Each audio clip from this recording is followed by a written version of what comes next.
আজকে আবহাওয়া খুব খারাপ। সারাদিন বৃষ্টি হয়েছে, টিপটিপ করে বৃষ্টি হয়েছে। বৃষ্টিতে রাস্তাঘাটে কাদা হয়ে গেছে। সে কারণে মানুষ চলাফেরা করতে পারছে না, মানুষ মাঠে ঘাটে নামতে পারছে না।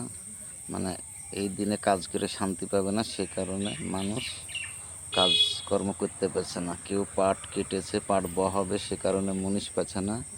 মনীষেরা ভাবছে হয়তো এই বৃষ্টির দিন বা কাদার দিন কাজ কম হবে, যে কাজ করতে পারবে না, শরীর এলে যাবে বেশি, অথচ কাজ হবে না। সে কারণে লেবাররা বা মনীষেরা কাজে যাচ্ছে না।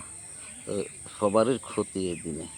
তবে হ্যাঁ বন্ধুরা, সন্ধ্যাবেলায় ভিডিও বানানোর একটা খুব মজা, কারণ বিভিন্ন পাখি পাখালির ডাক শোনা যায়। আমি ভিডিওটা বানাচ্ছি, দেখতে পাচ্ছেন গাছের উপর থেকে কত পাখালির ডাক শোনা যাচ্ছে। সুন্দর তাদের ডাক, কেউ কিচমিচ করছে, কেউ বিভিন্ন রকমের ডাক দিচ্ছে। তবে হ্যাঁ বন্ধু, ভিডিওটা যদি ভালো লাগে বা কথাগুলো যদি ভালো লাগে আপনাদের, তাহলে আপনারা শেয়ার কমেন্ট করতে ভুলবেন না।